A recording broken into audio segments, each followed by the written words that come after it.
Allez, je pense qu'on a attendu, il y aura encore quelques arrivées, 130 personnes connectées, c'est bien. Alors on va démarrer, donc bonjour à toutes et à tous, bienvenue dans ce premier atelier du cycle sur les modèles économiques open source, alors organisé par le Hub Open Source de Systématique. Une note préalable, nous avons plus de 260 inscrits, ce qui est un véritable succès et qui montre bien l'engouement qu'il y a autour de cette thématique et problématique. Ce n'est pas également sans poser quelques sujets techniques. Faire un webinar de cette taille-là, je pense que pas beaucoup l'ont encore fait. Nous, on expérimente. Du coup, c'est pour ça que nous avons prévu un plan de secours. Le webinar est streamé en live sur une plateforme dont le lien vous a été communiqué dans le mail d'information générale que vous avez reçu de Florence Blasi, mail qui précise les différentes généralités logistiques pour cet atelier. Donc, vu le nombre, évidemment, les micros et webcams sont réservés aux orateurs et vous avez toutes les autres informations dans ce mail. Alors, par rapport au contenu de ce cycle, et pourquoi ce cycle? Alors, une petite introduction rapide. L'open source a acquis ses lettres de noblesse en tant que moteur des infrastructures, d'abord Internet, le cloud, le DevOps, tout ceci dans la sphère de tech entre informaticiens. Avec la révolution numérique, le numérique et les logiciels sont sortis de cette sphère pour toucher le grand public. Et pour le numérique comme pour les véhicules, toucher le grand public fait que les attentes et les intérêts évoluent. Si le moteur reste important et se doit d'être fiable et de fonctionner, aujourd'hui, l'habitacle, l'ergonomie, le confort, la facilité d'utilisation des fonctionnalités, l'apparence, bref, l'usage sont devenus clés. Or, si l'open source est à l'aise dans les composantes techniques, est ce qu'on a vu entre tech, la collaboration entre tech pour faire des outils, systèmes et réseaux, l'open source a plus de mal à faire ses preuves auprès de l'utilisateur, que ce soit au niveau des applications métiers, au niveau du front-end ou tout simplement du post-utilisateur. En fait, ceci, c'est assez normal, puisque satisfaire un utilisateur qui est un consommateur, ça n'a pas du tout grand-chose à voir avec faire un projet entre tech ou entre pairs. On entend beaucoup encore des commentaires de type « Ah là là, mais ceci c'est du bricolage, c'est encore un truc de geek, ça a été pensé pour les informaticiens, etc. » Donc tout l'enjeu est d'arriver à passer du projet au produit. Et ça tombe bien puisqu'il y a beaucoup de projets open source. Mais le sujet, c'est que les problématiques, l'approche et même le métier de développer, faire ou diffuser un produit, en réalité, n'ont très peu de choses ou pas grand-chose à voir avec le fait de faire un projet entre pairs, entre tech. C'est pas la même cible, c'est pas les mêmes orientations, c'est pas les mêmes focus, les mêmes tests, etc. Et d'ailleurs, le marché et l'évolution des logiciels a bien montré que le modèle historique de l'open source, qui était basé exclusivement sur le service, qui a permis de faire émerger ce socle de composants, donc de composants techniques développés entre informaticiens, entre pairs, eh bien, n'était tout simplement plus adapté pour faire émerger des produits à destination de l'utilisateur final. Alors, comment faire progresser le développement des produits open source? Comment arriver à vivre ou gagner de l'argent en développant un produit open source? Et tout simplement, comment choisir ou définir son modèle économique lorsqu'on veut faire un produit open source? Ce sont les questions qui ont été à la base de la genèse de ce cycle d'ateliers nommé stratégie et modèle économique open source. Alors, on n'a pas voulu refaire un cycle ou un cours théorique sur les licences, sur le droit des logiciels. Il y en a pas mal qui existent, d'ailleurs de très bonne qualité. Nous avons souhaité faire un espace d'échange, de savoir et d'expérimentation, bref, un open source business lab. Comme la réponse à la question de définir ou choisir son modèle économique, mais déjà elle n'est pas du tout unique et elle n'est pas du tout simple, ce cycle ne vise pas à apporter la réponse unique, la grande réponse. Ce cycle, il vise à apporter des éléments d'analyse et de réflexion, des comparaisons, apportés via des retours d'expérience très concrets d'entrepreneurs ou acteurs importants de l'écosystème qui ont eu le loisir, enfin le loisir ou la souffrance, souvent d'ailleurs, d'expérimenter différents scénarios de diffusion, de commercialisation, de proposition de valeur de logiciels open source. Et donc, l'idée, c'est d'entendre les essais, les échecs, les réussites, les mix de tout ceci, les changements de cap. Alors, ce premier atelier auquel on assiste aujourd'hui, c'est une sorte d'introduction au cycle, c'est-à-dire on va poser les bases. Les bases, c'est faire un panorama rapide des principales licences, ou plutôt familles de licences open source. Encore une fois, on ne va pas aller très très loin dans la théorie, mais plutôt viser une approche pragmatique et très opérationnelle en indiquant les implications sur notamment la diffusion des logiciels ou du produit.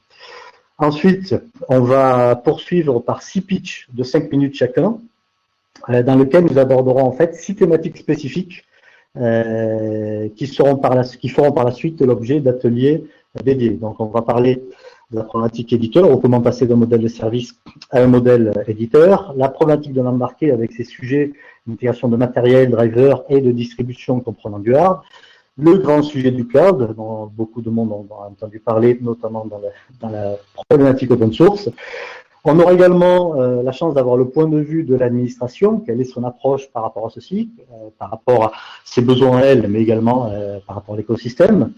Des approches de différentes tentatives d'éditeurs, le point de vue également de grands utilisateurs, grands donneurs d'ordre, les entreprises du CAC 40, les très grandes sociétés, quelle est leur approche, leur enjeu ou problématique par rapport à l'open source. Voilà. Donc ça va être la thématique, le sujet de cet atelier, qui, pour un premier atelier, a lieu en ligne. Il est très fort possible, c'est un peu ce qui était prévu au départ, qu'ensuite ces ateliers passent en mode de présentiel, permettant plus d'échanges et d'interaction. Ce type d'atelier génère souvent ceci. Vous avez un chat public, vous pouvez poser des questions, quelqu'un va les saisir, on va les saisir, on essaiera d'y répondre, alors, sans doute pas toutes, il y en a beaucoup, durant 2 temps dédiés qui seront 1 à la fin de la première présentation et 2 à la fin du webinaire. Écoutez, je vais donc laisser la parole directement à Pierre Ficheux pour lancer la première présentation, le panorama des licences open source de la stratégie. Donc Pierre. Bonjour. Tu as activé ta cam. Bonjour, donc je vais déjà me présenter. Moi, je suis cofondateur d'une société qui s'appelait OpenWhy, qui a été acquise par Smile en 2015. Membre du COPIL, enfin ex-GTLL et COPIL HOS depuis de nombreuses années. J'ai également une activité d'enseignant, que ce soit à l'EPITA ou à Polytech Sorbonne. Et ma spécialité, c'est l'embarqué. Vous avez peut-être entendu parler de ce que je fais, ou dans mon discours, je suis plutôt orienté sur ces sujets-là, puisque j'ai écrit 5 livres sur Linux embarqué, de nombreux articles, des livres blancs sur le sujet.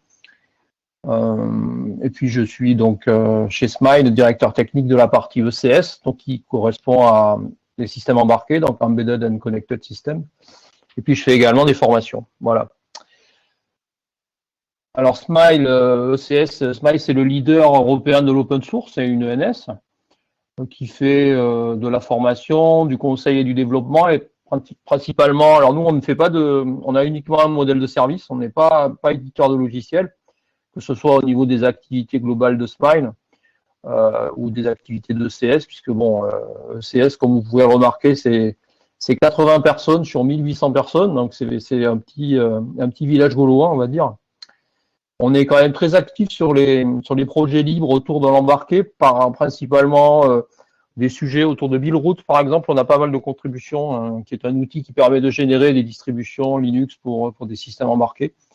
Et assez récemment, on a été impliqué dans pas mal de problèmes de licence, ce qui prouve que les gens se posent de plus en plus de questions. Et ce qui est clair, c'est que dans l'embarqué, c'est probablement un des sujets sur lesquels on risque d'avoir le plus de problèmes. Bon, il y en a déjà eu, c'est historiquement les problèmes juridiques liés au logiciel libre sont arrivés dans le cas de systèmes embarqués, et donc ça a peut-être sensibilisé les gens, et on travaille pas mal avec les clients sur les sujets en collaboration avec des juristes, comme la société Inno3, InnoCube. Alors, quelques mots déjà, la notion de licence libre. Alors, une licence, bon, vous savez tout ce qu'est une licence, mais on va quand même le rappeler, c'est ce qui définit les règles d'utilisation d'un logiciel. Donc, un contrat entre l'éditeur ou l'auteur. Dans le cas où c'est un logiciel open source, il n'y a pas forcément d'éditeur entre les deux, souvent d'ailleurs. Et puis l'utilisateur. Là, on va évoquer les licences libres. Alors, la licence libre, c'est une notion qui a été créée par Richard Stallman, donc le fondateur de la Free Software Foundation, sur 4 points. Il appelle ça les Freedom 0 à Freedom 3, puisqu'il compte à partir de 0. La première liberté, c'est de pouvoir utiliser le logiciel, et ce, de manière privée ou commerciale, donc ce qu'on appelle use. Deuxième liberté, c'est d'utiliser, étudier et modifier le code source, c'est-à-dire après redistribuer des copies modifiées, mais dans son environnement, share. Et la dernière liberté, qui s'appelle improve, c'est d'améliorer le code et redistribuer publiquement des copies, contribuer éventuellement au développement du produit. Alors ça n'a rien à voir, malgré le terme liberté, ça n'a rien à voir avec le freeware ou le domaine public. Donc dans ces deux cas, souvent les licences ne sont pas compatibles avec les contraintes de l'open source. Donc c'est une licence libre, mais elle doit être respectée. Donc on a des droits et des devoirs. Alors, le droit, c'est que grâce aux licences libres, souvent on va pouvoir préserver le code source d'une captation par un éditeur quelconque, ou une société commerciale suite à des ventes, rachats, etc. Mais on a également des devoirs, de plus en plus, bon, pendant pas mal d'années n'ont pas été respectés, mais qui aujourd'hui, du fait des problèmes juridiques qui ont déjà existé, sont de plus en plus, c'est de plus en plus risqué de ne pas respecter les licences libres. Alors, on parle souvent de licence libre versus open source. Donc, c'est un débat qui peut être un peu compliqué pour ceux qui ne connaissent pas trop. En fait, c'est assez simple. C'est que le logiciel libre créé par la Free Software Foundation et avec les freedoms définis par Richard Stallman, c'est plus une approche théorique, philosophique. Et l'OSS a été basé sur les principes du libre. C'est un clivage qui s'est réalisé avec la FSF vers 1998. Bon, il est toujours un peu compliqué de travailler avec Richard Stallman, donc des gens ont créé un site qui s'appelle opensource.org avec une autre façon de voir les choses qui définit 10 conditions pour une licence libre. Il y a un peu plus d'une centaine de licences répertoriées comme étant compatibles avec le modèle open source. Donc, et selon Richard Stallman, c'est une différence qui est philosophique, puisque l'open source se situe plutôt au niveau business, alors que le logiciel libre, pour Richard Stallman, c'est un mouvement social. Bon. Alors ce slide est relativement important puisqu'il y a en fait deux familles de licences, deux principales familles de licences, celle avec copyleft et celle sans copyleft. Alors celle avec copyleft, ça concerne tout ce qui est issu de la Free Software Foundation et dérivé de la GPL. Donc on a la GPL, la LGPL, la AGPL, avec les différentes versions, en V2, V3. Dans le cas d'une licence avec copyleft, on a ce qu'on appelle la contamination du code modifié. C'est-à-dire que si jamais vous insérez du code GPL à l'intérieur de code, entre parenthèses, entre guillemets, propriétaire, c'est-à-dire si vous réutilisez une fonction par copier-coller, le code GPL va contaminer le code propriétaire et pour être dans les règles, vous devrez republier le code complet sous GPL. Dans le cas d'une licence en copyleft, qui est le cas des licences de type BSD et dérivés, donc BSD, MIT, Apache, la seule contrainte est de conserver le texte de la licence et les en-têtes. Donc vous pouvez utiliser du code BSD ou équivalent dans un code propriétaire sans pour cela devoir publier le code source.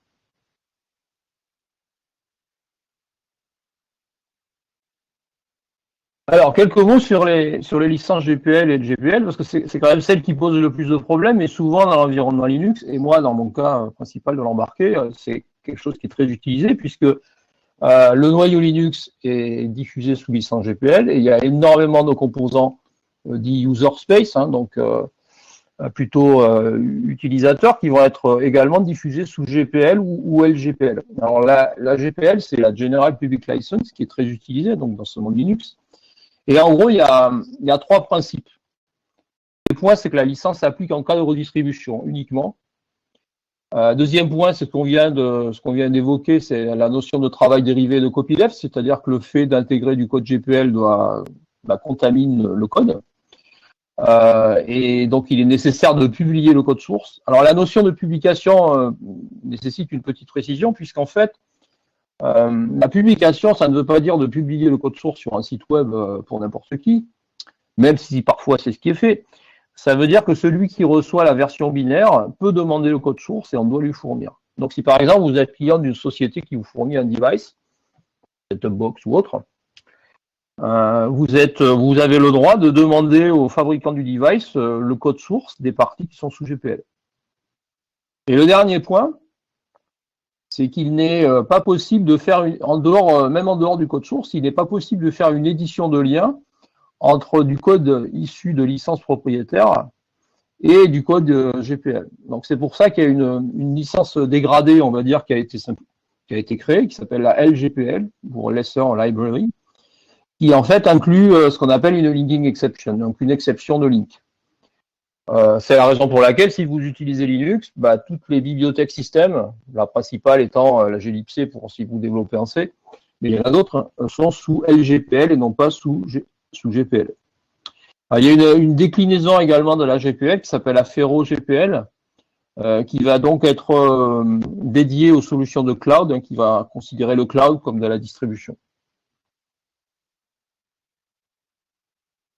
Dans le cas du noyau Linux, c'est un cas toujours un peu difficile. De toute façon, c'est toujours un peu difficile de travailler au niveau du noyau Linux. Pourquoi? Parce qu'en théorie, le noyau Linux, il est, contrairement à ce qui se passe dans l'espace utilisateur, dans le cas de Linux, il y a un mélange de plusieurs composants dans l'espace utilisateur qui vont donc utiliser des licences différentes. Dans le cas du noyau Linux, il n'y a que le noyau Linux et des drivers dans l'espace noyau. Donc, comme le noyau Linux est développé sous GPL, en toute rigueur, tout développement dans le noyau Linux, que ce soit dans le noyau ou sur des drivers, doit être publié sous GPL. Il y a en général peu de développement spécifique quand on développe un projet et dans lequel on va faire des modifications.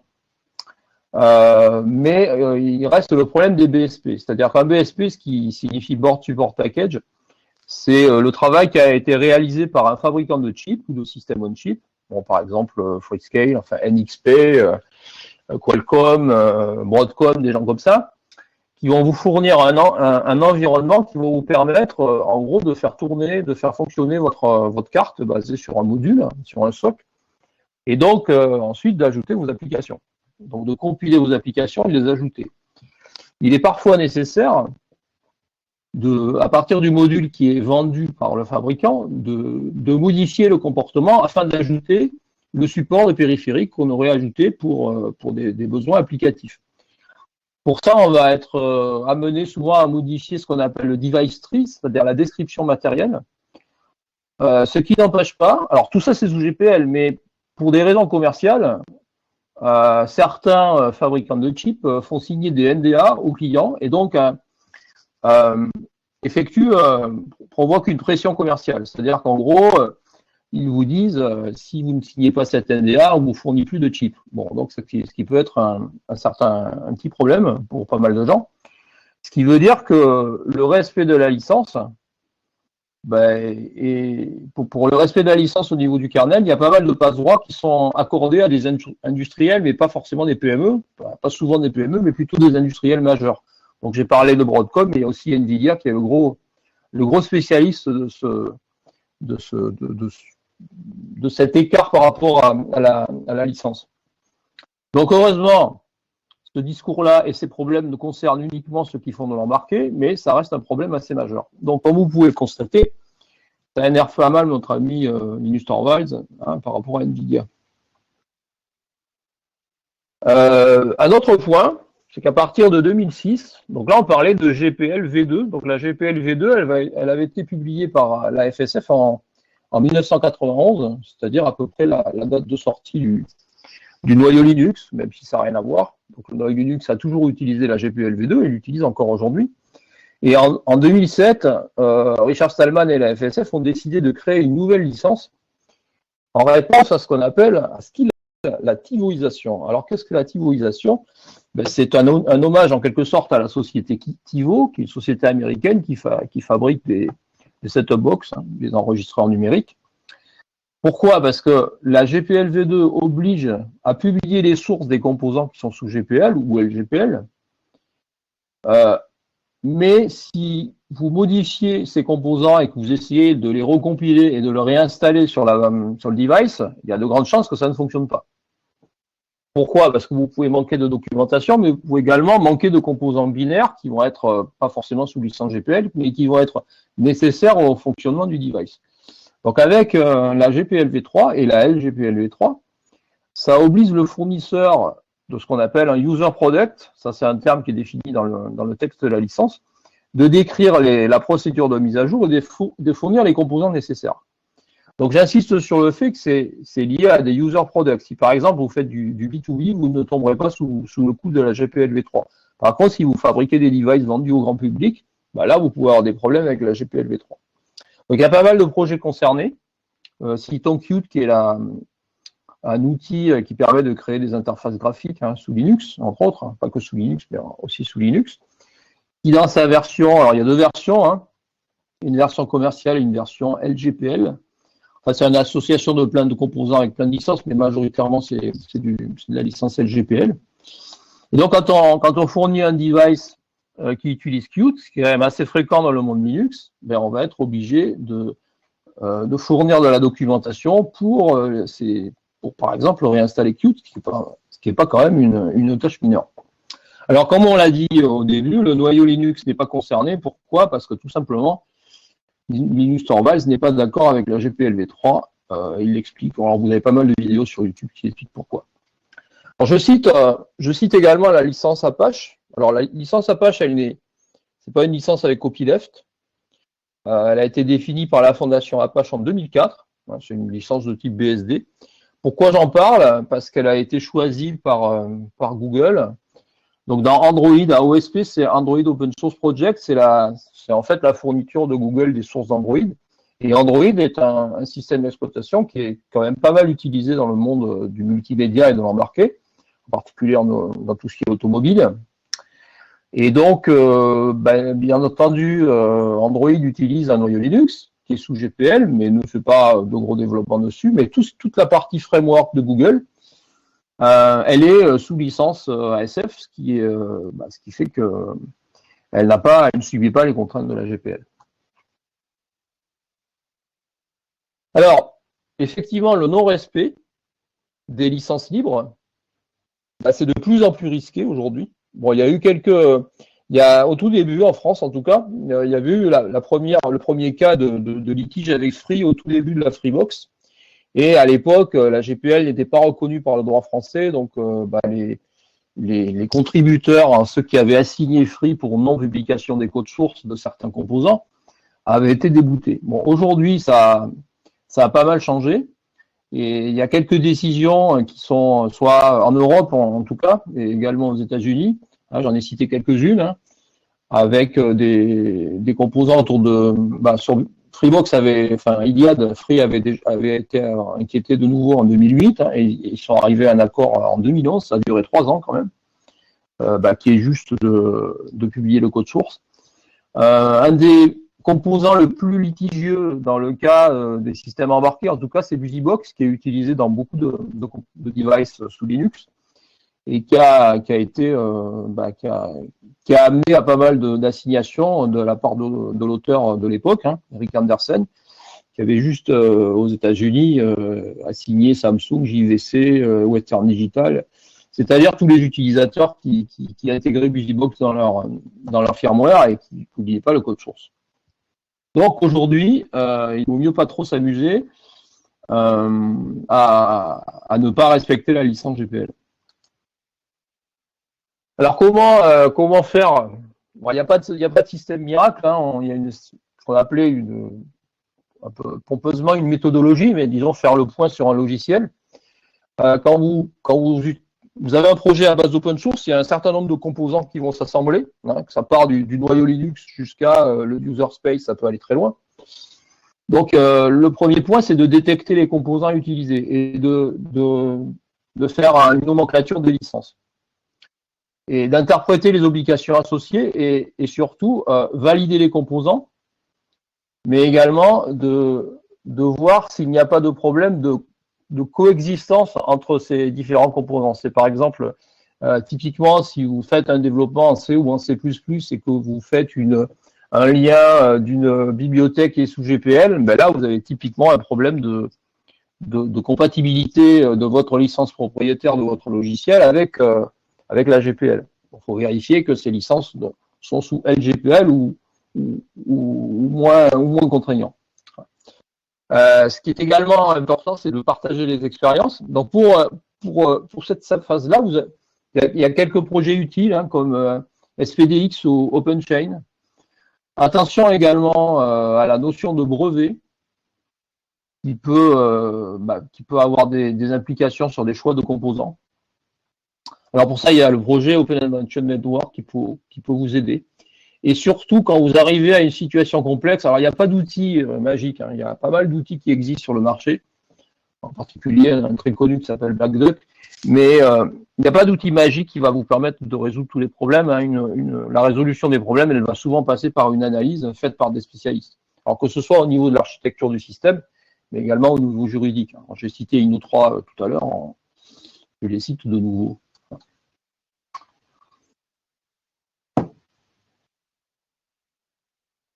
Donc là, je crois que je vais rendre la main à Pierre Baudraco qui va vous parler de licence et de modèle économique. Exactement. Alors, donc Pierre a bien détaillé certains aspects, voilà, un petit peu juridiques et des implications sur le côté redistribution et les deux familles de licences. Ce qu'il faut voir, c'est que l'ouverture d'un logiciel, en fait, c'est pas juste la licence. On peut très bien avoir un logiciel avec la licence la plus permissive, sachant que la permissivité d'une licence va dépendre de qui on parle, est-ce que c'est la copyleft ou non copyleft. On peut très bien avoir un logiciel avec une licence très permissive, mais en fait très fermée parce que pas extensible, pas de plugin, rien du tout. Du coup, chaque moindre modif, c'est forcément un fork. Et on peut très bien avoir un logiciel avec pas mal de contraintes de licence ou propriétaire qui est très ouvert parce que beaucoup d'extensions, beaucoup de capacités, donc attention. Et de la même façon, la licence, c'est un des éléments d'un modèle économique, mais ce n'est pas du tout le seul. Alors des fois, elle est imposée, voilà, Pierre l'a expliqué, si on travaille dans le noyau Linux, le côté contaminant de la GPL fait que on va devoir respecter et mettre notre résultat sous GPL, mais sur pas mal d'autres cas, en fait, le modèle économique n'est pas forcément directement lié à la licence. Alors, quand on aborde ce sujet, quelqu'un qui veut se poser la question quel modèle économique, très souvent, pour les gens qui ne connaissent pas très bien ou pas complètement, ou souvent des premiers réflexes, c'est de se dire, ah oui, mais logiciel libre, donc c'est disponible gratuitement. Et donc la question, c'est comment je peux gagner de l'argent avec quelque chose qui est gratuit.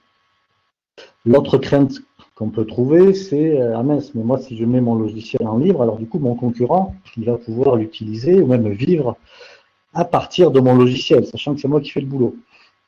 Ou un concurrent pourra faire une offre cloud directement avec mon propre logiciel. Donc ça, ce sont les craintes et réflexes initiaux. Alors je ne suis pas présenteur pour pouvoir... Ah si. Ok. Alors, les clés de la réponse à ceci, c'est que, en fait, il y a une différence entre un code, la licence concerne le code source, sa possibilité de diffusion, etc., et entre ce qu'attend un client. Encore une fois, quand on parle à un utilisateur, un consommateur. Le client, lui, il ne vous demande jamais un code source. Le client, il a une problématique, il a un besoin, il veut faire telle tâche, il veut implémenter une application de gestion, il veut une messagerie, il veut un wiki, il a besoin de collaborer, etc. Et une solution, c'est pas du tout qu'un code source. Ça va être, oui, un logiciel basé sur un code source, mais on va pouvoir intégrer, par exemple, il peut y avoir du matériel à livrer avec pas mal de contraintes, le sujet embarqué dont a parlé Pierre. On peut intégrer, on peut y avoir de la maintenance, un support, une garantie, la gestion du cycle de vie. La personne peut vous dire, moi j'ai cette problématique de gestion, vous vous débrouillez, je veux juste que ça marche, je ne veux pas comprendre avec tout ce qui est mise à jour, des données, du logiciel, etc.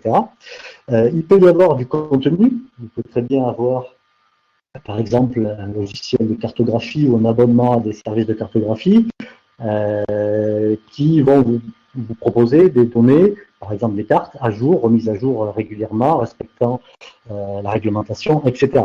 Ça peut aussi être une offre basée dans le cloud, as a service, ou même un package de services ou un ensemble de solutions. Ce qui fait que définir un modèle économique, c'est pas juste choisir une licence. La licence est un des éléments, mais n'est pas du tout le seul. Et donc, la clé de réponse, c'est voilà, le client, il veut pas une licence, il veut une solution.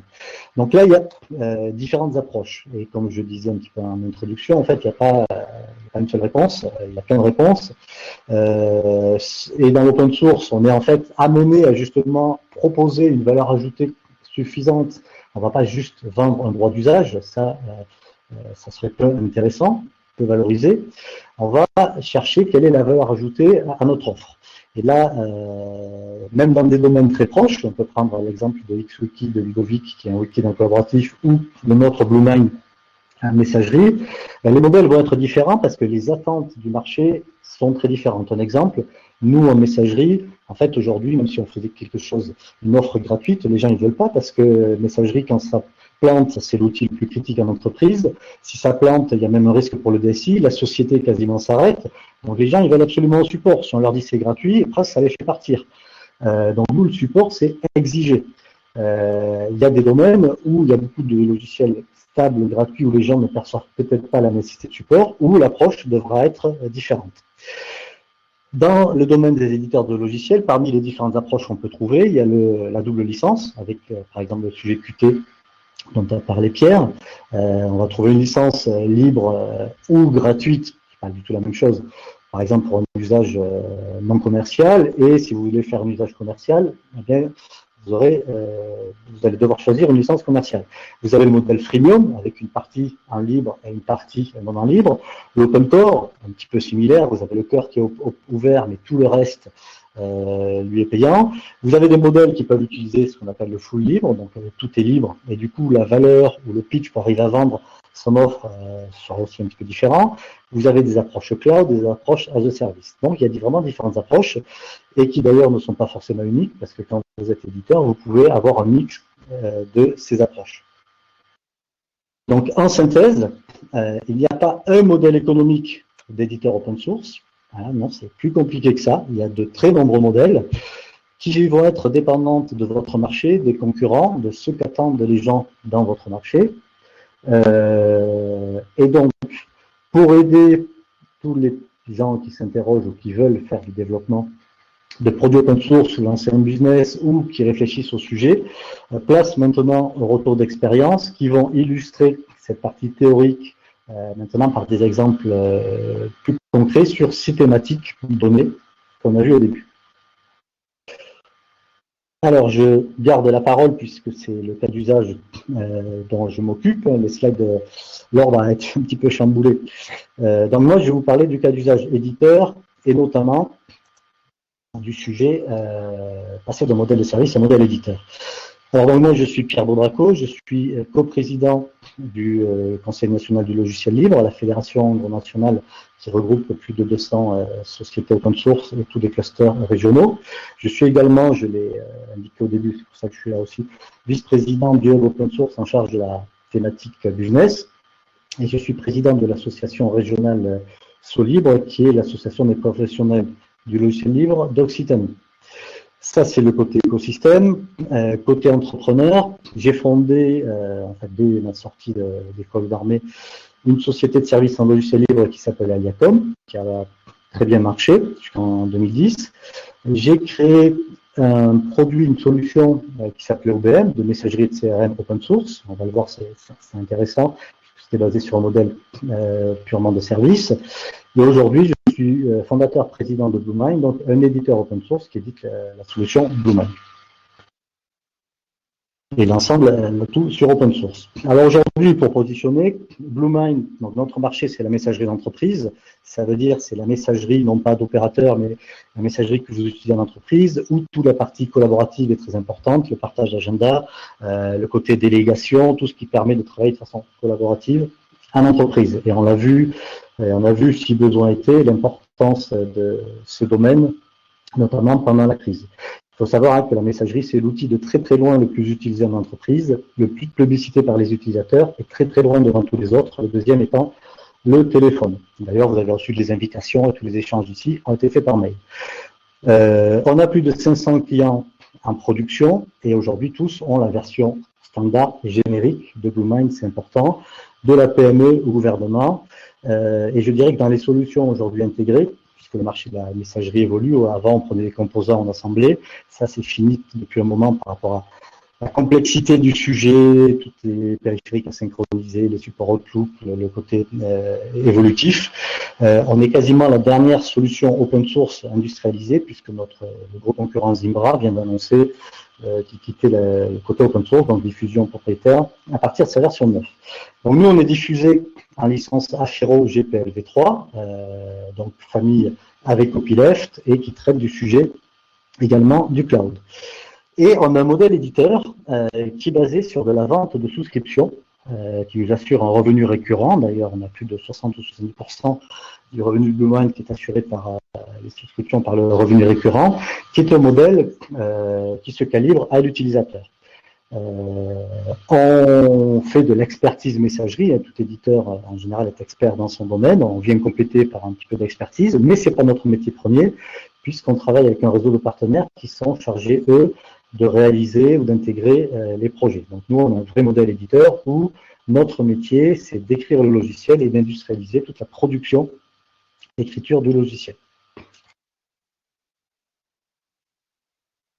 Alors, si je reviens à l'historique et le côté intéressant dans ce contexte, c'est que moi j'avais lancé un logiciel qui s'appelait OBM, donc de messagerie et de CRM, qui avait d'ailleurs démarré plutôt comme CRM, qui était vendu, qui était distribué uniquement sous modèle de service. Donc il n'y avait aucune contrainte à l'appropriation, à l'utilisation, à la diffusion, etc. Et nous on vendait du dev sur mesure, de la prestation et du support, etc. C'est un modèle qui est assez classique dans l'open source, notamment pour démarrer. On démarre souvent par on fait un projet, c'est pas mal ce qu'on a fait, on fait un deuxième projet un peu sur la même thématique, un troisième, on se dit, en fait, là j'ai un truc, il faut que j'en fasse un produit. Et c'est là où en général, l'erreur arrive, c'est qu'on pense que le produit c'est presque pareil, alors qu'en fait, ça change votre métier à 100%. Peut-être certains vont reconnaître ces points, ou se sont heurtés, ou ces points vont leur parler quelque chose. Bien, et par exemple, j'ai 30 clients, mais si je me regarde en face, en fait, j'ai 30 versions différentes, une version par client, parce que chacun a voulu le petit truc sur mesure, la spécialité, la livraison d'avant-première de ceci, etc.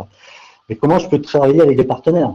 Vu que moi, je vends du service sur mon produit, comment je fais avec les partenaires et comment je délimite notre collaboration?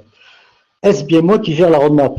Et quand vous avez des gros clients qui payent beaucoup, eh bien, c'est un petit peu naturel qu'ils ont envie d'influer ou de dire, ben, ça, on voudrait que ce soit comme ça, ou en fait, on veut ça. Et on le veut pour telle date parce que c'est important pour nous. Et ensuite, dans le métier d'éditeur, tout ce qu'on voit aussi, c'est tous des sujets, mais qui finance la dette technique? Parce qu'un client, il va être intéressé pour acheter une fonctionnalité, mais tout le travail qui prend de plus en plus d'ampleur de maintenance du code de façon incrémentale, de réversibilité, de rétrocompatibilité, de tests de version, etc., ben ça, il n'y a pas un client qui va vous dire, ben moi, je vais vous payer de refaire tout ce socle technique, sachant que fonctionnellement, ça n'apporte rien. Donc, sur le fond, toute la qualité qui devient de plus en plus importante, et notamment point de vue utilisateur, interface, ergonomie. Également, le commerce. Ensuite, qui peut estimer et répondre à un besoin client lorsque chaque fois, c'est une évolution par rapport au cœur, il faut savoir exactement comment ça marche à l'intérieur, etc. C'est compliqué. Et puis, j'ai fini un gros projet, on a beaucoup donné, et maintenant, est-ce que c'est un peu de never ending story? C'est-à-dire, il faut redémarrer, repartir de zéro, etc. Donc, toutes ces questions-là, peut-être vous en reconnaissez certaines, en fait, c'est ce qu'on va aborder, et notamment les réponses lors de l'atelier 2, où je vais expliciter mon retour d'expérience sur le passage au modèle de service que je faisais avant, il y a eu une transition, à un modèle éditeur. Et en fait, tous les paliers de verre que j'ai rencontrés, que j'ai un peu théorisé, que j'ai constaté, du modèle de service qui empêchait un vrai développement de termes de type produit. Ensuite, on verra donc du coup quels ont été mes critères et les réflexions pour définir le modèle éditeur de Bluemind, mais comment vont penser tel utilisateur et est-ce qu'un client risque de râler, mais quel va être le retour des clients, etc. Un petit hint, aujourd'hui, nous, 3 demandes en 30 sur 4, c'est bonjour, votre produit nous plaît, on est 500, combien ça coûte? Voilà. Et donc ça, c'est vraiment l'input typique du modèle éditeur. Et puis, j'en profiterai pour faire un retour d'expérience et une comparaison justement de ces deux modèles. Donc, sur toutes les personnes intéressées qui ont cette problématique, qui se posent des questions, n'hésitez pas à vous inscrire à l'atelier 2. On n'a pas encore les dates du nouvel atelier, mais on vous les communiquera quand elles seront déterminées. Et donc, j'en ai fini pour mon pitch.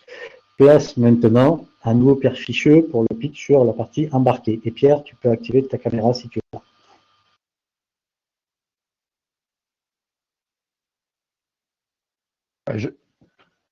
J'avais oublié d'activer ma caméra, désolé. Alors, je vous parlais de quelques cas d'usage dans l'embarqué. Donc, ce qui est sûr, c'est qu'on peut constater qu'il y a de plus en plus de logiciels. Alors, l'embarqué, c'est un terme peut-être impropre. On va parler de informatique industrielle plus globalement. Aujourd'hui, vous avez plusieurs dizaines de millions de lignes de code source dans une automobile, encore plus dans tout ce qui est aéronautique. Et le fait est que l'open source a pris une part très importante, suivant une étude qui s'appelle Embedded Market Survey, donc la dernière disponible, qui a été faite en 2019. On a un tiers du logiciel embarqué qui utilise Linux. Un peu moins qui utilise FreeRTOS, donc un OS plus léger qui est open source également, et 14% pour Android. Et donc on a plus de 300 licences open source qui sont répertoriées sur spdx.org, ce qui est assez complexe à gérer. Et comme je vous l'ai dit tout à l'heure, ces contraintes liées aux licences, elles sont de plus en plus complexes parce qu'on intègre de plus en plus de composants avec de plus en plus de composants qui peuvent être fournis par des sociétés tierces qui ne fournissent pas forcément. Pour tout ce qui est souche audio-vidéo, par exemple, ce sont des souches qui sont fournies sous licence propriétaire qu'il va falloir intégrer dans un environnement Linux. Donc vérifier, c'est quand même assez complexe à gérer. Donc si on parle d'embarquer d'IoT également pour l'IoT, puisque l'IoT c'est un domaine qui est dérivé de l'embarqué, si on peut dire, c'est vraiment un domaine extrêmement complexe à gérer. Donc on a du logiciel libre, souvent du Linux ou équivalent au niveau user space et noyau. Comme je vous l'ai dit, on a des licences propriétaires sur des applications fournies. Alors ça complexifie à la fois le développement du produit, parce qu'on n'a pas forcément les sources. Et quand on est habitué à développer sous Linux, c'est quand même bien d'avoir les sources, on prend des mauvaises habitudes. On a également, ça c'est quelque chose qui est encore, on va dire, assez marginal, mais qui commence à se développer, tout ce qui est open hardware. Alors au niveau matériel, on peut avoir ce qui tourne autour du FPGA avec des designs et des firmware qui sont installés. En général, ce sont des composants qui sont très rarement sous licence libre et qui de toute façon sont déconnectés de la partie kernel, donc qui ne subissent pas les problèmes de licence. Et puis le cas du user product dont je vous ai parlé tout à l'heure. Donc doit-on fournir, si on est un user product et qu'on intègre des composants GPL ou LGPL, on doit fournir sur le device, c'est-à-dire on doit avoir un système qui permet de l'afficher sur le produit, alors soit une interface graphique, par exemple un accès web si vous utilisez une set-top box, ou tout simplement, alors si vous avez des téléphones Android, c'est le cas, vous avez dans le menu setup, vous avez settings, vous avez un bouton qui permet d'afficher toutes les licences, donc vous devez pouvoir afficher le code source et ou les modifications, et les documentations de mise à jour si vous utilisez de la GPLv3. Donc vous devez fournir tout ça à l'utilisateur final. Alors, ce que vous devez afficher, vous ne devez pas afficher le code source. Hein, je me suis un peu mal exprimé. Donc, ce que vous devez afficher sur le produit, c'est la copie des licences, GPL, LGPL, etc., et puis des notices de copyright. Donc ça, il faut y penser parce que si en fait ce système n'est pas prévu dans votre device est potentiellement illégal. Une chose qu'il faut savoir, qui n'est pas précisée dans le slide, c'est lorsque vous fournissez des composants, il n'est pas suffisant de dire à l'utilisateur j'utilise BusyBox, allez le chercher sur busybox.net, ou j'utilise le noyau Linux de tel BSP, allez le chercher sur telle URL. Il faut faire une archive des sources et la mettre à disposition sur un système dédié. Alors une archive ou le fournir sur un GitHub ou équivalent, mais quelque chose qui est dédié au produit. On ne peut pas fournir de liens génériques à des codes sources. Il faut utiliser exactement les sources que l'on a fournies en binaire par rapport au BSP.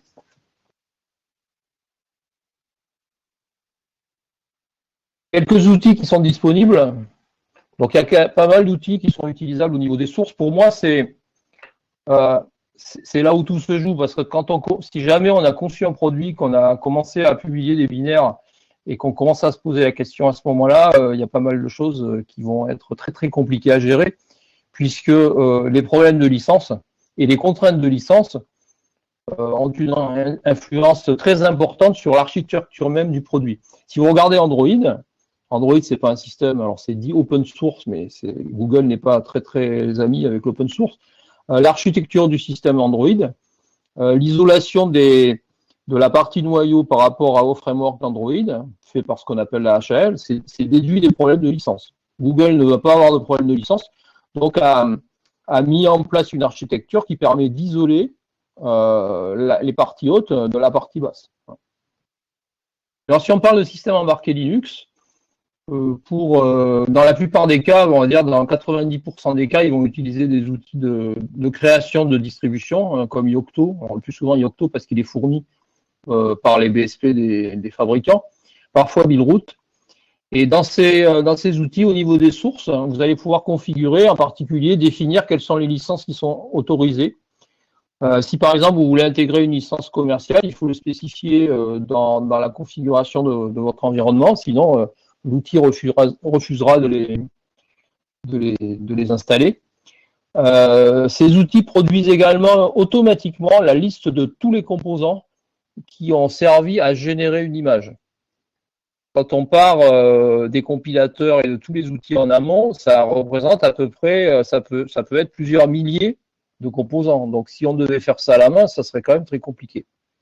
Et deuxième point ou troisième point, ce dont je vous parlais tout à l'heure, on peut par exemple indiquer à un système de build comme Yocto de générer l'archive de toutes les sources qu'on va pouvoir publier au client final. Alors un outil, comme je l'ai déjà dit, c'est pas suffisant, c'est quelque chose qui va vous aider, mais il faut souvent faire une analyse approfondie des problèmes de propriété intellectuelle. Alors il y a un problème de la licence. Mais il y a également les problèmes de contrat avec l'utilisateur. Alors, si vous êtes en B2B et non plus en B2C, vous fabriquez des drivers pour un gros intégrateur ou fabricant dans le transport. Hein. Je ne citerai personne. Vous fournissez ces drivers. Si jamais le fabricant en question, l'intégrateur modifie les drivers, quelles sont les responsabilités? Puisque vous êtes tenu de fournir les sources, ça c'est sûr. Si jamais l'utilisateur final, l'intégrateur modifie le driver et que y a un problème de fonctionnement, qui est responsable? Donc ça, c'est des choses qui sont très importantes à mettre en place au niveau contractuel. Et pour le niveau contractuel, donc s'appuyer sur des sociétés dont c'est la spécialité, hein, des cabinets avec des compétences juridiques solides, on va dire. J'avais mis un slide avec quelques références. Je vous conseille cette vidéo. Donc c'est une vidéo qui avait été enregistrée lors des journées Qt à Rome il y a quelques années. C'est assez récent. Et un consultant expliquait en fait quand vous faites un device qui utilise Qt donc sous LGPL v3, donc dans le cas d'une licence libre, quels étaient les droits, les devoirs et les obligations de l'utilisateur du développeur par rapport à l'utilisateur final. c'est vraiment très intéressant. Ça dure une cinquantaine de minutes. Ça explique pas mal de choses. Alors évidemment, c'est pour le domaine de l'embarqué. Alors sans donner trop de détails pour l'instant, quelques mots sur l'atelier 3, qui sera un atelier lié au sujet industriel, donc industrie embarquée IoT. J'évoquerai, alors c'est pas forcément dans l'ordre, tout ce qui est intégration de drivers, parce que ça peut être une complexité. Déjà, modifier des drivers du device tree, c'est une complexité, mais les intégrer légalement, ça peut être quelque chose d'assez complexe. Un peu plus d'éléments sur les outils. Là, j'ai parlé d'outils de base avec Yocto. J'ai répondu à des questions dans le chat là, sur quels sont les outils qui pourraient référencer les licences. Bon, il y a des outils propriétaires et des outils libres, comme par exemple le projet Fossology.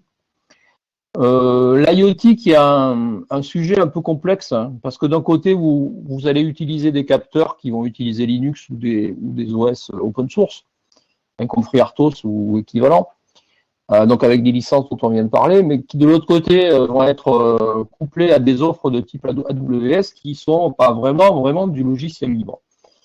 Donc comment peut-on faire pour s'en sortir par rapport à ça, sachant qu'on a au milieu tout ce qui est Edge Computing, qui lui également va utiliser des plateformes Linux avec des licences, et donc comment ça va marcher tout ça, comment tout ça va fonctionner. Donc ça c'est un sujet qui sera à mon avis intéressant, puisque de plus en plus, non seulement on va faire de l'embarqué, mais on va publier les données, c'est-à-dire qu'on va faire de l'IoT, et ces données, on va les stocker dans un cloud, et souvent ce cloud, ce sera un cloud de type AWS, Azure ou équivalent.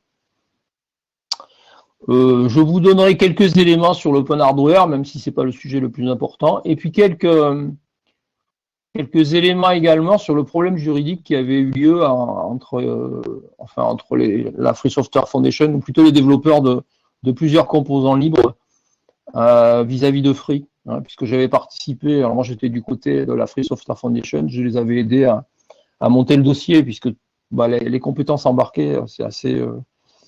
pas forcément les plus répandues. Donc voilà, ce sera un petit exemple, voir comment ça s'est passé, et voir de ce fait comment éviter que ça se passe de nouveau pour d'autres. Ok, merci Pierre. Je pense qu'il faut qu'on passe à l'orateur suivant. On passe à l'orateur. Sylvain Wallace, c'est la problématique bien connue du cloud.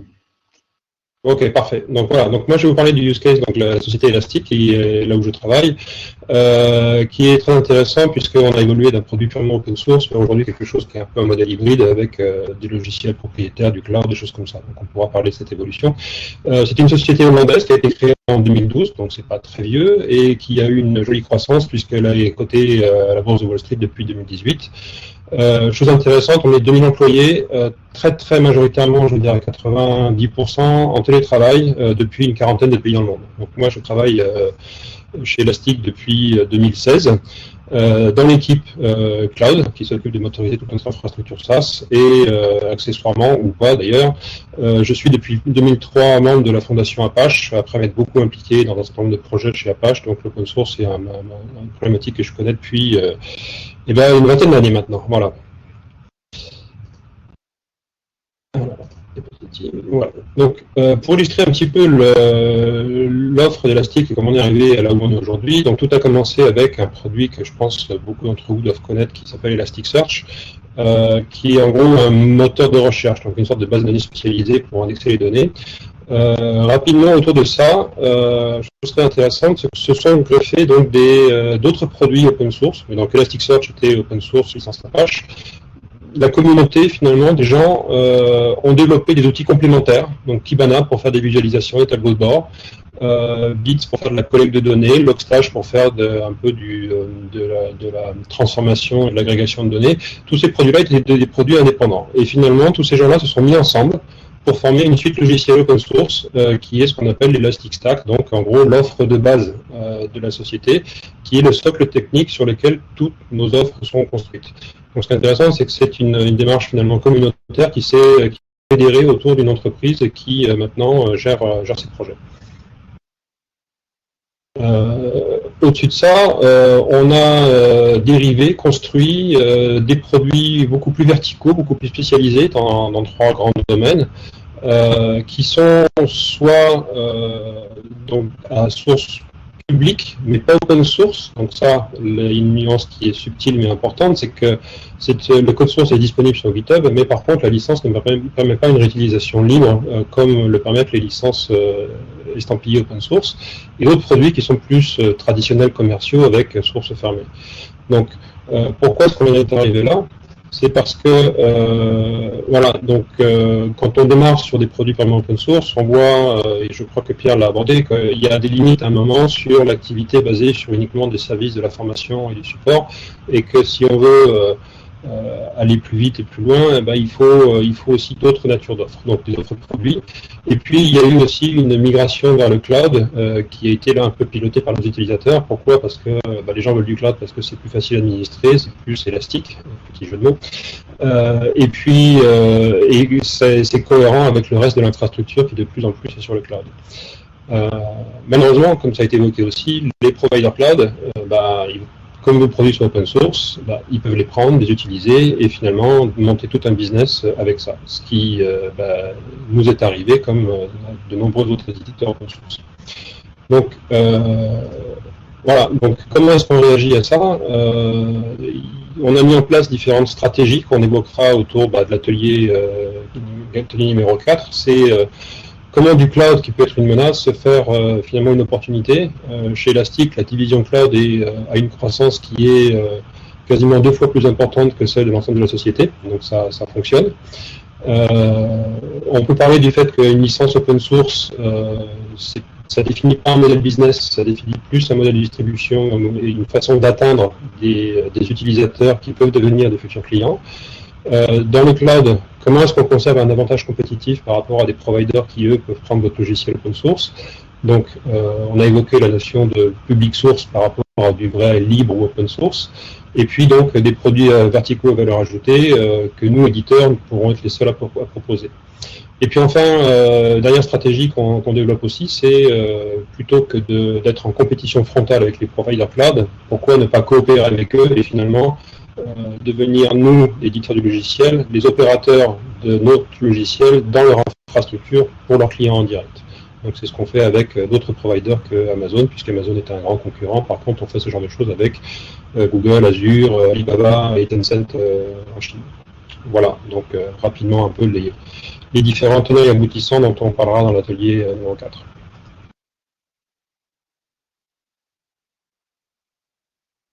Merci Sylvain. On va passer maintenant à la présentation de Kalika Suzevic sur la vision de l'administration. Bon, moi je vais vous présenter, je dirais, l'autre facette du paysage, qui est la facette publique. Parce que vous avez vos problématiques, je dirais, d'éditeurs, de développeurs, etc., etc. Et nous, au sein de l'État, nous avons notre propre problématique. Et je vais déjà vous présenter un petit peu ce que nous faisons à la direction interministérielle du numérique. Schématiquement, on peut considérer qu'il y a un gros volet de notre activité dans la direction qui est voué à être grosso modo la DSI de l'État. Et il y a une autre moitié, une grosse moitié d'ailleurs, qui traite plutôt des problématiques que je dirais plutôt liées au numérique par opposition aux premières qui sont plutôt d'ordre informatique. Et dans ce contexte, moi je travaille dans la structure qui s'appelle Etalab, dont la vocation est de gérer tout le cycle de vie de la donnée, c'est-à-dire depuis la création jusqu'à la diffusion de la donnée, jusqu'à l'utilisation de la donnée, l'exploitation optimale de la donnée, etc., etc. Et donc schématiquement, pour vous donner un ordre d'idée, c'est nous qui opérons la plateforme data.gouv.fr qui a vocation à diffuser l'ensemble des données publiques de l'État et des collectivités qui le souhaitent. Et donc ça va de la diffusion des données par DataGouv jusqu'à un laboratoire d'intelligence artificielle qui va essayer d'exploiter au mieux ces données et informations. Pour ce qui est d'une présentation un peu plus personnelle, je suis avocat de formation, donc mon domaine il est principalement juridique. Et j'ai passé 20 ans dans le secteur public, et donc j'y suis toujours. Et au cours de ces 20 années, j'ai eu l'occasion de participer à la rédaction de l'ensemble des textes majeurs qui traitent du numérique public et notamment de la loi pour une république numérique d'octobre 2016. Et donc, vous voyez bien que mes activités se séparent entre la partie juridique et j'assure la direction de cette équipe qui s'appelle EtaLab. Donc voilà, grosso modo, pour une rapide présentation de moi-même et de ma direction et de mon département. Je tenais à vous dire un mot sur la grande révolution qu'a réalisée la loi pour une république numérique. Le modèle, si je vous dresse un schéma rapide de ce qu'on appelle documents administratifs, information publique, etc., etc., grosso modo, tout ce qui est produit par une entité, qu'elle soit publique ou privée, dans le cadre d'une mission de service public, en principe, c'est librement communicable s'il n'y a pas de secret qui couvre ces informations, documents, etc., etc. C'est librement communicable et c'est librement réutilisable. Et dans cette catégorie de production administrative qu'on appelle document administratif, le législateur a rangé le code source, c'est-à-dire le code source, en principe qui est produit par une administration est librement communicable et librement réutilisable, et tout ceci gratuitement depuis décembre 2015. Le législateur aussi, dans la loi pour une république numérique, a voulu encadrer l'utilisation des licences parce qu'on avait un peu une jungle de licences dans le monde, je dirais, général. Dans le monde public aussi, il y avait une prolifération des licences. Et donc, le législateur a tenu à les encadrer, ce qui fait qu'aujourd'hui, pour ce qui concerne les données, les administrations ont le choix d'utiliser soit une licence ouverte, qui est l'équivalent d'une licence permissive, ou la licence ODBL qui est appropriée aux bases de données.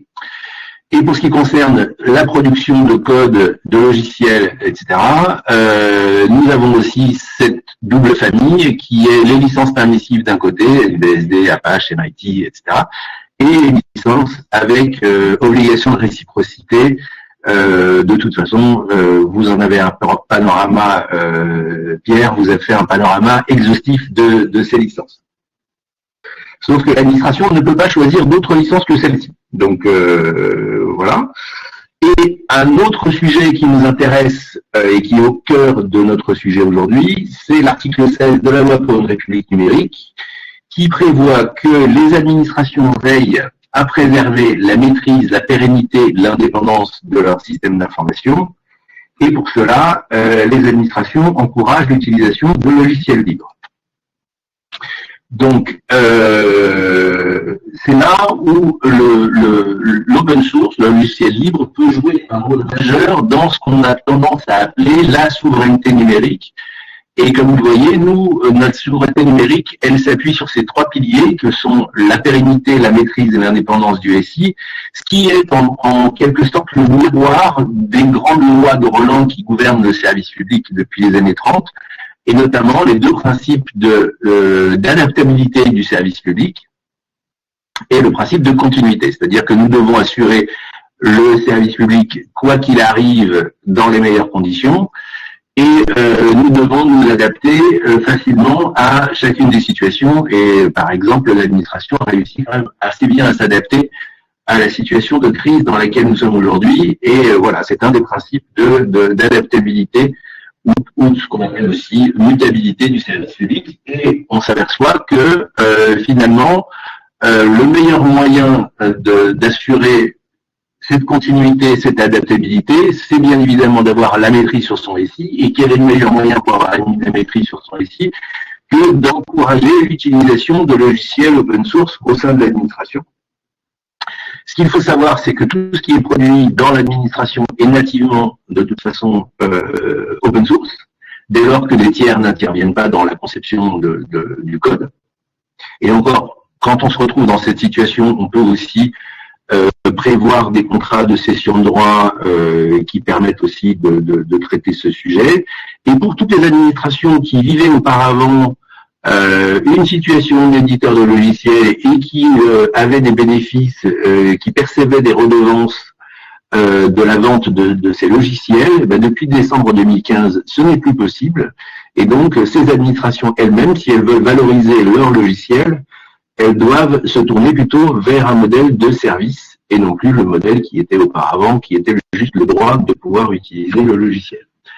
Donc voilà. Après, comment ça s'articule, je dirais, avec le secteur privé? Nous avons au sein d'Etalab une véritable notion et une véritable compréhension du sujet de la communauté. C'est-à-dire concrètement, nous faisons vivre des produits et je pense que s'il est question de trouver un business model quelque part, en tout cas dans les relations avec le secteur public et principalement l'État, c'est justement de faire partie de ces communautés d'intérêt et de faire vivre ces logiciels parce qu'il y a une communauté derrière. Donc voilà en quelques lignes et très rapidement l'objet de l'atelier 5. Donc voilà, écoutez, je vous invite à me rejoindre si vous le souhaitez très prochainement si ces sujets-là vous intéressent. Merci Perica, très intéressant également. Alors, on va passer la parole maintenant à Ludovic Dubost pour notre vision stratégie éditeur. Donc, bonjour, moi je suis Ludovic Dubost, je suis le président et fondateur de XWiki SAS. Alors XWiki, c'est un éditeur de logiciels collaboratifs. En fait, nous faisons deux logiciels, le logiciel XWiki et le logiciel CryptPad. La société fait 1,5 million d'euros de revenus. Nous avons 35 employés en Europe et ça fait 16 années que nous développons tous nos logiciels sous licence libre. Alors, quelques indicateurs sur l'évolution un peu du modèle d'XWiki. Alors, aujourd'hui, XWiki est une société qui fait 60% de son revenu sous forme de produits. On fait aussi 30% de notre revenu avec des PME et des TPE et 30% de notre revenu à l'international. Et la totalité de ce qu'on fait est sous licence libre LGPL et AGPL. Alors justement, on pourra partager un peu notre expérience sur ces licences et pourquoi on a choisi d'avoir des licences différentes sur nos produits. Alors, on a en fait vécu au cours des 16 années d'XWiki une évolution de notre stratégie produit. En fait, XWiki est initialement une société qui s'est principalement financée par le service. Alors, le service est très intéressant parce que on peut relativement facilement vendre du service à base de technologies libres et à base de ses propres technologies libres. Et donc, c'est un très bon moyen de démarrer et de démarrer le développement d'un produit pour l'amener à une certaine maturité qui permet d'aller plus loin. On a aussi utilisé un deuxième mécanisme de financement qui est le financement de la R&D à travers les projets français et européens qui sont une façon très intéressante aussi de financer le développement de produits libres. Mais le service a cette difficulté de scalabilité et de possibilité d'accélération et il n'est pas simple de grandir uniquement sur du revenu de service qui présente des risques et une certaine saisonnalité où en cas de crise, il est plus difficile de le vendre et ça peut rendre plus difficile de maintenir une équipe. Et ça ne permet pas forcément de financer aussi le cœur ou la maintenance du logiciel. On a ensuite beaucoup évolué de plus en plus vers de la vente de support et ensuite vers de la vente de cloud et donc de services directement en ligne. Et un troisième aspect a été de faire des applications payantes. Alors, avec la particularité, c'est que nous avons fait le choix de faire ces applications payantes en 100% libre, mais pas distribuées gratuitement. Et pour finir, en fait, pour le nouveau produit qu'on a créé, CryptPad, qui est un deuxième type de logiciel que je vous invite à essayer, on a décidé de faire une stratégie 100% produit au niveau de notre commercialisation. C'est-à-dire que c'est un produit qui n'a pas vocation à avoir du service et il est livré en cloud tout en étant libre et installable par les autres utilisateurs. Alors, Donc, je participerai à l'atelier 2 avec un retour d'expérience un peu plus poussé sur ce parcours. Et en fait, ce qu'on abordera lors de cet atelier 2, c'est pourquoi faire évoluer la stratégie produit.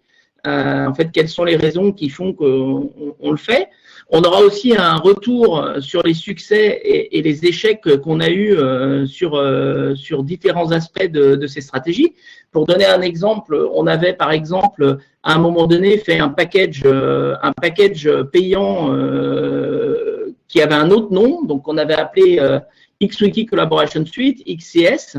Et en fait, après 1 an de faire fonctionner ce package de façon indépendante au package open source XWiki, on a fait un constat d'échec, en fait, de complexité, et on est revenu en arrière pour passer sur des modules payants et des applications payantes qui s'installent sur le logiciel open source. On pourra revenir lors de cet atelier sur cette expérience et pourquoi en fait on est revenu en arrière. Un autre élément qu'on abordera lors de cet atelier 2, c'est comment on peut favoriser les revenus produits dans sa stratégie commerciale, parce que c'est pas uniquement le fait de faire des modules payants, c'est aussi la façon dont on les commercialise, et même la façon dont on commercialise les services peut aider à augmenter le revenu de produit, et c'est quelque chose qu'on fait chez XWiki sur ce point. Et le dernier élément, c'est comment on respecte son éthique open source, puisque un des challenges justement de faire évoluer la stratégie pour essayer d'avoir des revenus plus stables et plus importants, c'est de ne pas finalement devenir un éditeur propriétaire. Et donc, comment on arrive à respecter son éthique de logiciel libre, les relations avec sa communauté. Nous, on pense que ça passe tout particulièrement par la transparence. Et on essaiera d'aborder ce sujet-là à l'atelier 2. Et il y aura aussi un atelier 6 qui présentera aussi des modèles d'éditeurs. Merci beaucoup. Merci Ludo. Donc rendez-vous à l'atelier 2 également, puis 6. On va maintenant donner la parole à Simon Clavier de la SNCF et du TOSIT qui va nous donner, comme on a eu pour l'administration, le point de vue des grands donneurs d'ordre. Donc Simon. Donc, bonjour à tous, Simon Clavier. Je suis à la SNCF sur le sujet open source. En particulier aussi, j'anime le groupe de travail interentreprise TOSIT et également le groupe de travail dont je ne parlerai pas là, mais non moins malheureux quand même, sur Postgre, avec je vois de nombreux gens parmi les utilisateurs qui connaissent bien ce groupe. TOSIT c'est quoi? Donc c'est une assoce qui veut dire Open Source Trust. Désolé pour le mot anglais, mais bon. Pour une assoce française, ça c'est bizarre. Mais voilà, c'est une stress société qui regroupe en fait des profils, on essaie d'avoir des profils techniques, parce qu'on a compte que si on veut faire de l'open source, il faut quand même savoir parler technique. Et là actuellement, même si c'est une participation de près de loin, il y a environ 180 experts sur une dizaine de chantiers. Donc les membres, je vous les ai mis à droite. L'assoce, c'est facile, c'est tosit.fr. Pour expliquer un peu la problématique des grands groupes comme la SNCF ou des autres, le recours à l'open source, il a souvent commencé à cause d'une contrainte économique. Donc d'où on vient en fait, c'est les modèles là je vous fais un peu un teasing, je vais passer vite sur tous les slides, là, on n'a plus beaucoup de temps, et on n'aborde pas ça plus en détail pendant le séminaire dédié. Donc nous on vient en fait d'un modèle propriétaire qui a des forces, parce qu'il est culturellement implanté. On a un responsable unique, donc si on doit taper sur quelqu'un, c'est facile. Il y a une puissance marketing, c'est-à-dire que quand on parle des gros, tout le monde les connaît, il n'y a pas besoin d'aller convaincre son patron de dire tiens, j'ai trouvé une solution sympa, là ça s'appelle il ne connaît pas, alors là tout le monde la connaît, donc c'est très facile. D'autant qu'ils font eux-mêmes de leur côté du lobbying auprès des décideurs, donc finalement le décideur il est pris en sandwich, il peut être facilement pris en sandwich. Il suffit par en bas de dire qu'on veut celui-là, généralement on n'a pas trop de contradictions. Et donc c'est d'ailleurs une lutte en interne également, quand on croit à l'open source pour convaincre ses pairs, ou les techos, ou les chefs de projet. Et puis bien sûr, tous ces propriétaires bien connus ont une réputation parce qu'ils avaient un certain de monopole, c'est vrai, mais comme j'aime le dire, au siècle dernier, et on a changé de siècle. Donc c'est un modèle qui est rassurant en fait pour l'individu, pour le chef de projet, qui ne peut pas avoir le souci que son projet se casse pas la figure et qu'on ne lui tape pas dessus parce que son projet se casse la figure. Donc, avoir recours à des gens qui ont pignon sur rue, bien connus, même s'ils sont un peu chers, c'est quand même rassurant, mais ça augmente le risque pour l'entreprise. Et ça, comment?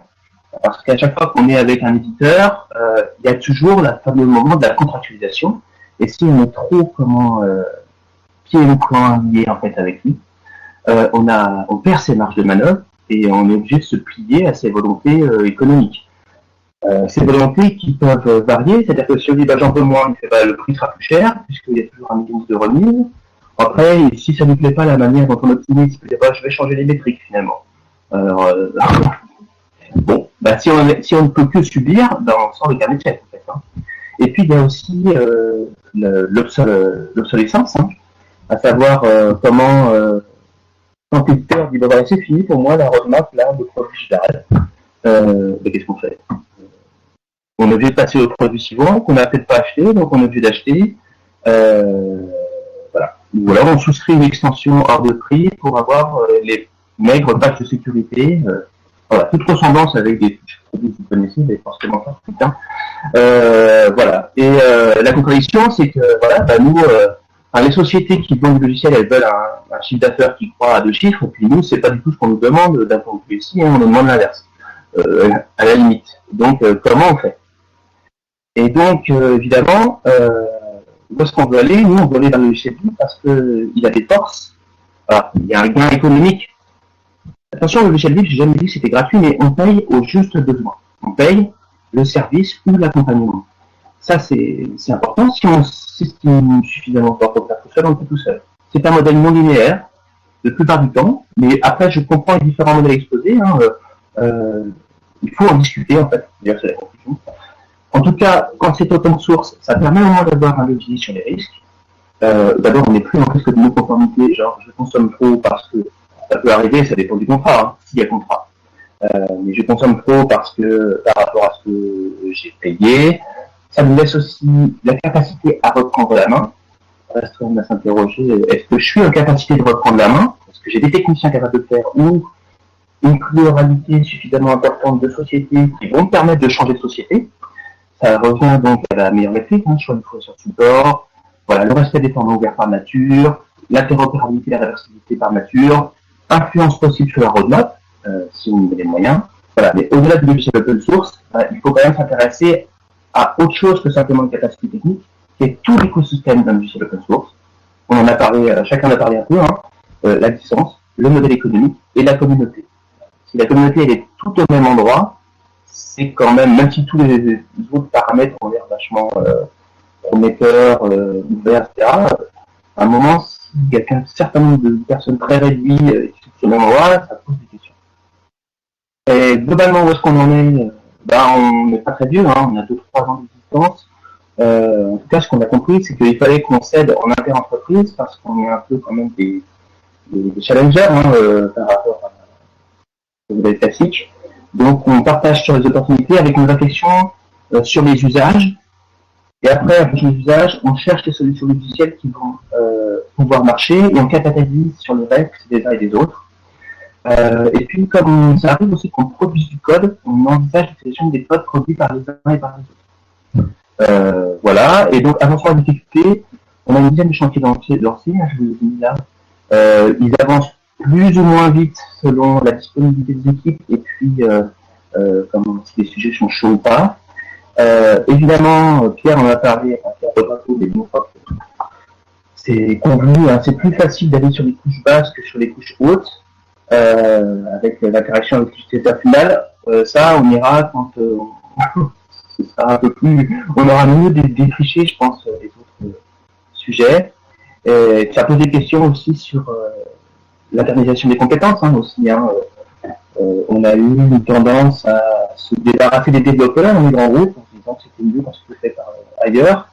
Je pense que cette question-là est challengée quand on fait de l'open source. Voilà, j'ai terminé. Merci bien, Simon. Ce qu'on peut retenir globalement, c'est qu'il y a plusieurs modèles, il y a également plusieurs prismes pour voir le sujet. Ouais. L'enjeu, je pense qu'il est global à tout le monde, c'est comment on arrive à faire de meilleurs logiciels open source, notamment front-end. Et donc, ce que tu as dit était très bien. Je pense qu'il faut en discuter pour corréler ces différents prismes et avancer ensemble, parce que la réponse, c'est toujours intermédiaire entre des positions. Donc voilà. Donc, on espère que ce panel vous aura donné envie d'assister à la suite, aux prochains ateliers. On vous communiquera les dates dès qu'elles seront définies. C'est vrai que le contexte avait un peu compliqué, puisque au départ on voulait faire en présentiel. La forte affluence nous incite évidemment à continuer. Vous avez entendu, on a déjà prévu 6 ateliers. Je sais pas, il est possible qu'on vous fasse parvenir un questionnaire ou de satisfaction ou peut-être une manifestation d'intérêt de sujets ou problématiques. Voilà. En tout cas, on reviendra vers vous. Il est peut-être un peu tard pour essayer de répondre aux questions, surtout que on a regardé, les questions sont un peu techniques. Alors, je ne sais pas s'il y en a qui a vraiment des questions, qui veut insister, qui est encore là. Voilà, avant de clôturer, parce que sinon, en tout cas, merci à ceux qui nous remercient. Merci à tout le monde, à tous les participants, aux organisateurs et à tous les visiteurs. Et l'idée, c'est vraiment de lancer quelque chose sur la durée pour répondre à cette problématique, et qu'en France, on essaie de garder l'avance qu'on a en open source et qu'elle se transforme également dans le logiciel, puisqu'il y a des pays qui vont un peu plus vite que nous sur la partie logicielle. Merci en tout cas à tout le monde. On verra pour le côté présentiel ou webinaire. Mais c'est vrai qu'en présentiel, là, l'intérêt, c'est que tous les gens sur les problématiques similaires, en général, finissent par des discussions très envolées et très enrichissantes. Merci à tout le monde.